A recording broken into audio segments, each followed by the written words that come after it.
that disinformation is absolutely central to Soviet strategy for defeating what they call the main enemy, what the KGB calls the main enemy, that is the United States, without firing a shot. So practically every Soviet citizen abroad who is on official mission is involved in intelligence gathering information or active measures activity one way or other. I have to admit that I'm an author of a number of forgeries, for example. The Czechoslovak intelligence service produced at the time a number of forgeries leaked, for example, to Egyptian government, proving that the American government was planning an assassination against the Egyptian president. Forgery, bribery, agents of influence, disinformation, and overall dirty tricks are all part of a broad range of Soviet activities called active measures. This program is about these Soviet active measures. We will hear from journalists like Newsweek's former chief correspondent Arnaud de Bourgraff and French author Jean-François Revel, and from former Soviet KGB officer Stanislav Levchenko and former Czechoslovakian intelligence officer Ladislav Bittman. We will also talk with the man at the United States State Department whose job it is to respond to these active measures.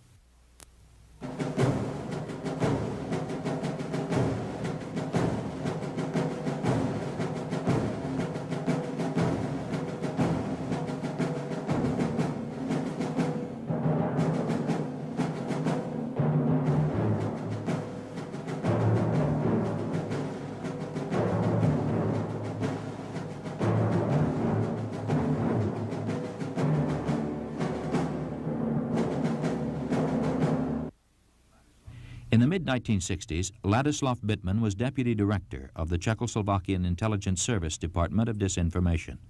In 1968, after the Soviet invasion of Czechoslovakia, he defected to the United States.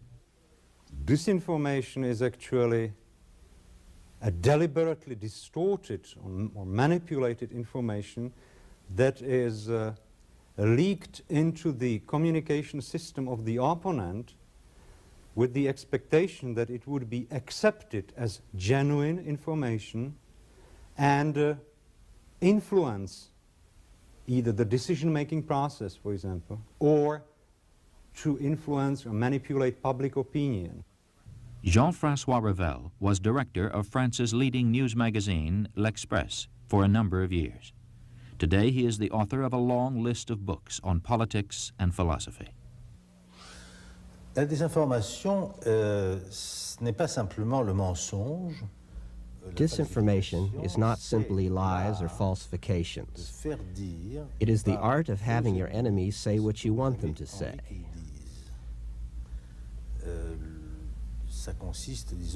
This consists in conditioning Western journalists by the USSR in such a way that in perfectly good faith, or sometimes for different reasons,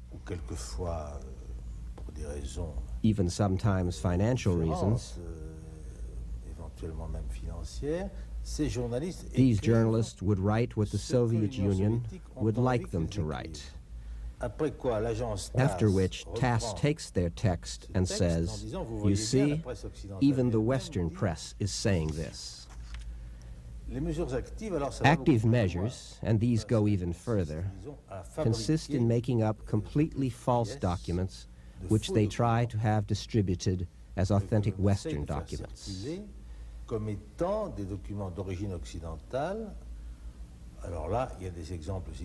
We have many famous examples, from the Festler report of 1952 to the so-called fake letter of Ronald Reagan to the King of Spain, Juan Carlos, in which Reagan said Spain must join NATO or else you will see what will happen to you. This was a fake.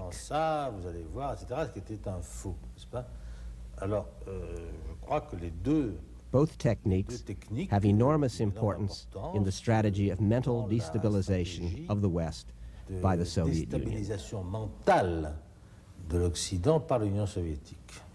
Stanislav Levchenko is an expert in the field of Soviet active measures. In the middle 1970s, he was a major in the KGB, the Soviet Union's intelligence service. He formerly worked with a major Soviet front group. Afterwards, he was in the international department of the CPSU, which plans and oversees active measures for the Soviet Union internationally. Finally, he was chief of the active measures section of the KGB's office in Tokyo, using as cover an assignment as a correspondent. In 1979, he defected to the United States. At any given moment, the Soviets are involved in active measures all over the world and practically in any country of the world. The number of operations which they are running can be counted only in thousands. We're talking about many thousands of people, probably somewhere at least 15,000 people who in the Soviet Union and outside of the Soviet Union are involved in that kind of actions on regular and daily basis. On the very top tip of the pyramid is the Soviet Politburo, which approves the most dramatic and large-scale global or regional active measures. But daily business in this field is being run by the International Department of the Central Committee of the Communist Party of the Soviet Union. International Department is responsible for planning, coordination, and implementation of the Soviet active measures abroad. The main difference between overt and covert types of operations in this field is that when Soviets are running some clandestine active measures operation,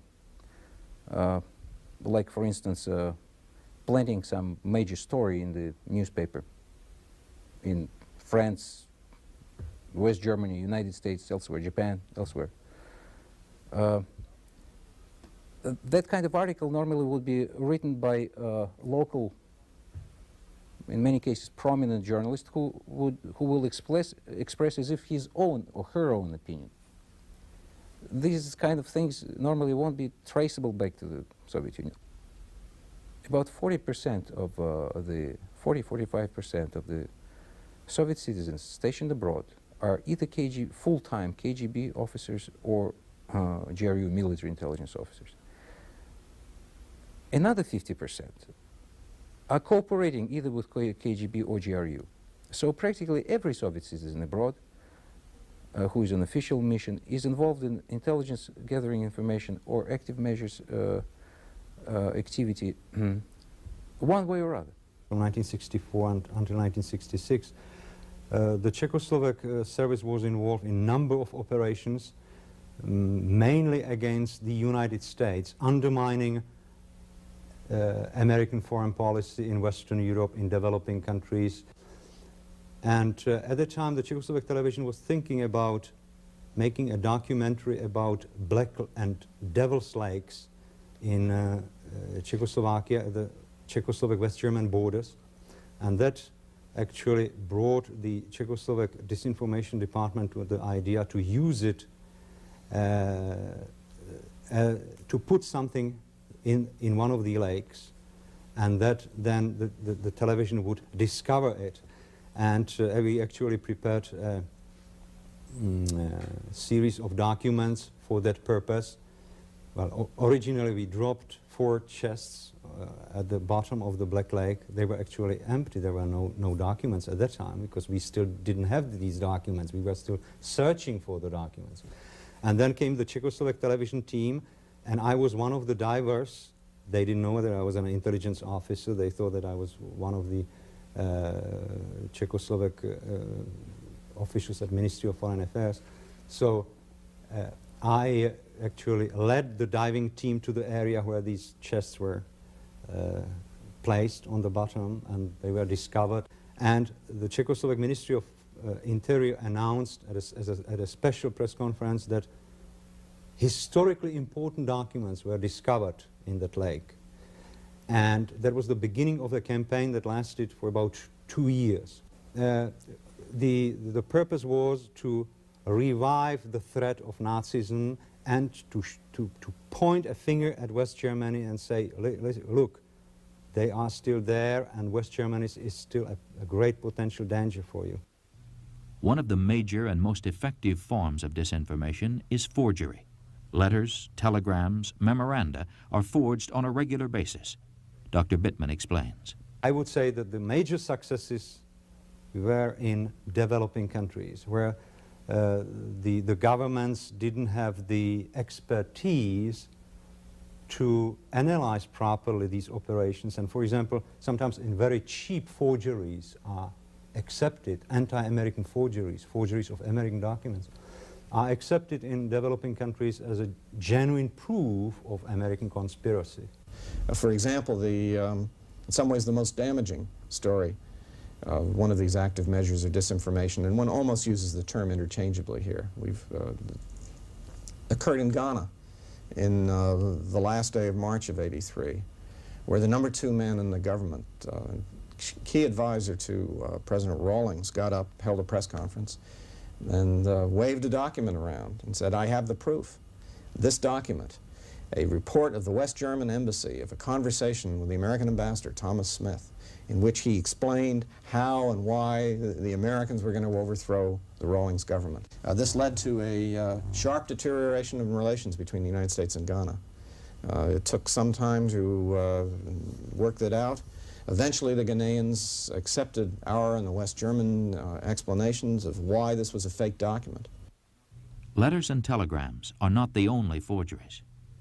During this time, for example, the Czechoslovak and East German intelligence services started a worldwide campaign to undermine, to paralyze the operations of CIA. And at that time, the East Germans came with the initiative to publish a book called Who is Who in CIA. The information came from Czechoslovak and East German archives, and of course under the Soviet supervision. It is a classical example of a disinformation product. The book contains a number of names, supposedly CIA operatives.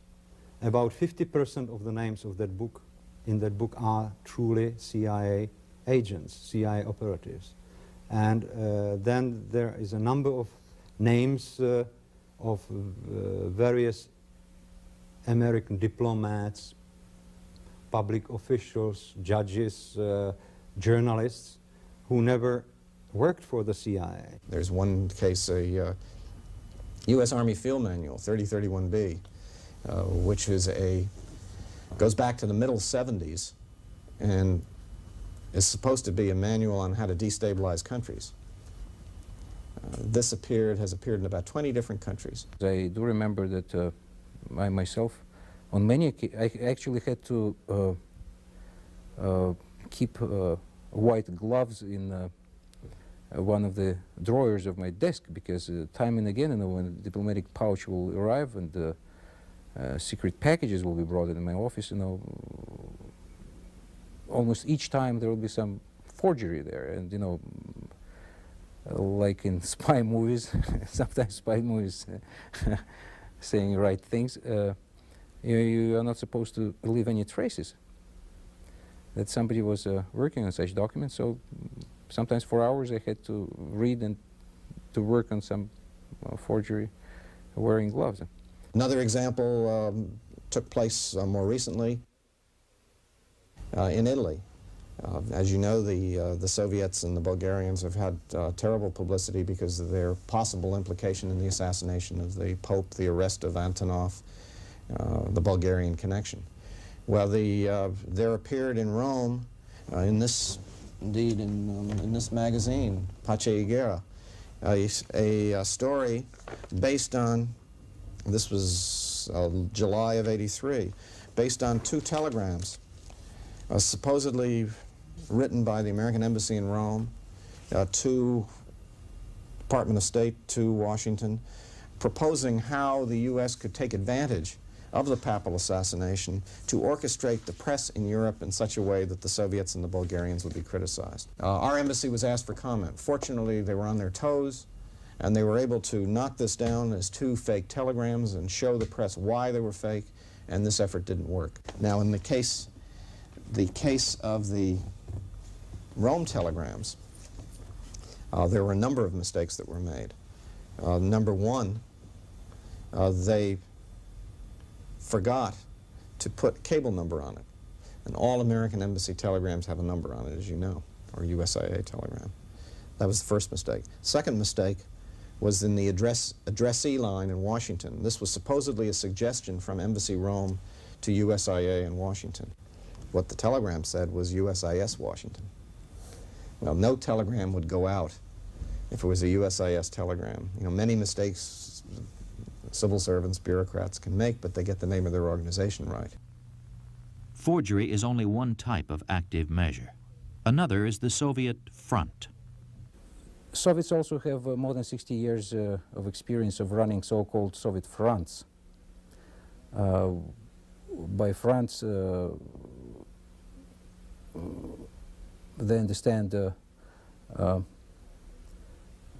organizations which claim to be public, independent organizations, but actually they are being run primarily by International Department of the Central Committee of the Communist Party of the Soviet Union. The most spectacular example is the World Peace Council, which has headquarters in Helsinki, and whatever World Peace Council does, each step of leadership of World Peace Council is approved or disapproved directly by Moscow. For example, here in the United States, you remember June of 1982, we had the largest demonstration since the Vietnam War up in New York on the nuclear issue. Well, in the steering committee that organized that demonstration, there were 28 members of that. Of that 28, 5 were members of the Communist Party or members of the U.S. affiliate of the World Peace Council. The 5 were able to convince the other 23. The real problem is with NATO missiles, and the focus is not on the Eastern missiles. And so this was a further reinforcement for them of the line that they have been trying to push very, very hard. Another type of active measure is the agent of influence. Mr. Levchenko has first-hand knowledge of this activity. They use practically any kind of and any type of actions to try to get people's cooperation, but normally they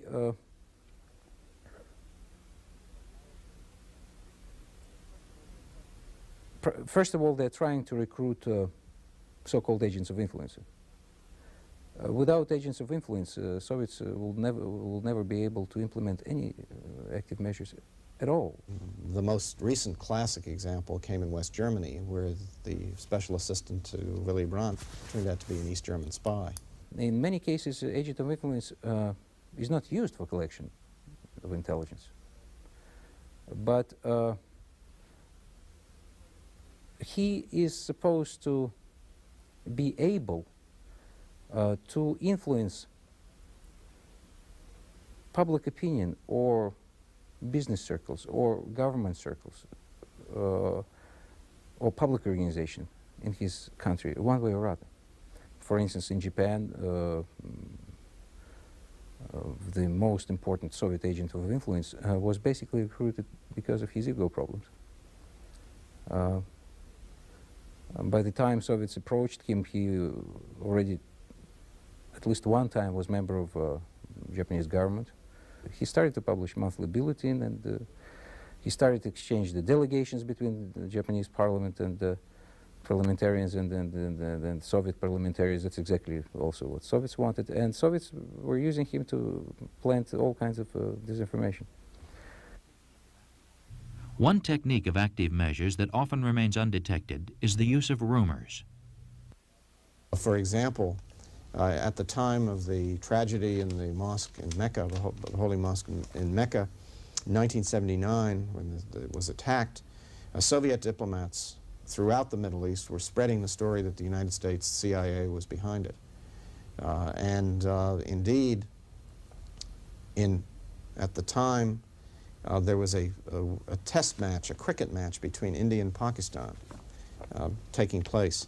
And one of the broadcasters on that cricket match, test match, which is listened to all over India and Pakistan, sort of like the American World Series or a football championship, mentioned on the radio this report, that he had heard a report that the United States was behind the attack of the mosque in Mecca.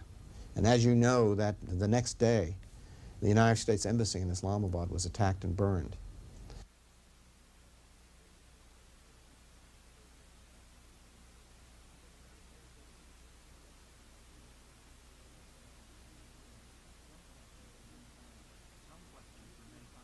Some questions remain unanswered. What is the effect of all these active measures?